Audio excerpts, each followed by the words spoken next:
Hello friends, how you doing? Day 1541. Hope you're doing amazing on this Wednesday night. I just want to come in and just share with you a little bit about my new book reading. The book is called The Language of Trust. It's probably backwards here. Selling Ideas in a World of Skeptics. And so I'm always learning. And so for this book, it's about learning how to communicate. And obviously, nowadays, the book talks about we live in a different world. We live in a world of skeptics, basically. And essentially, before you present anything or talk about anything, people are already naturally skeptical, meaning they want you to prove it to them. Which is kind of crazy because not that long ago, people would actually trust you if you said something. A business deal worth hundreds of thousands of dollars could be sealed with a handshake back, I don't know, less than a century ago. But nowadays, people automatically question whether or not they can trust you. And I don't know, can you really blame people?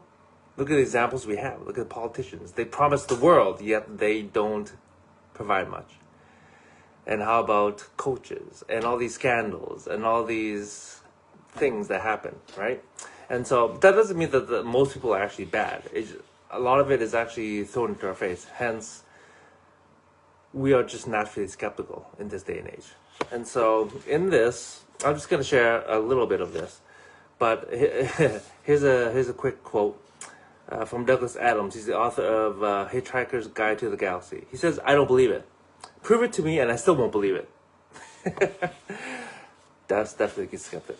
And so, so in this chapter, he talks about communication. And the challenge of communicating effectively is that most people think it's rational. And he talks about if you want to actually communicate effectively, we have to understand that it has to be focused on an emotional focus rather than a rational argument. And says that overcoming skepticism is much more about emotion than it is about rationality. People must want to believe you before they will believe you.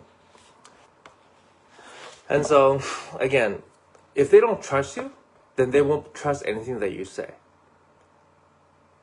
Think about that again. But how many times you try to convince somebody of something? Well, the first question you should ask yourself is, do they trust you as a person?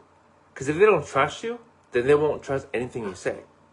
They'll be highly skeptical. And so that is the first thing to really think about. And it says here, one of the challenges is that most people naturally filter out messages that do not conform to what they already believe. So rather than confronting them at the level of their core, we look for approaches that allow them to buy what we're selling without compromising those core beliefs.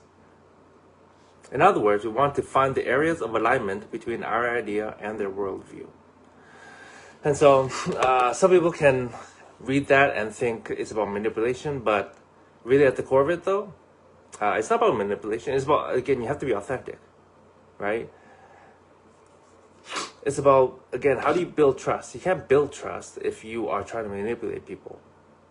People will be able to sense that from afar. And so don't even try it, my friends. Okay?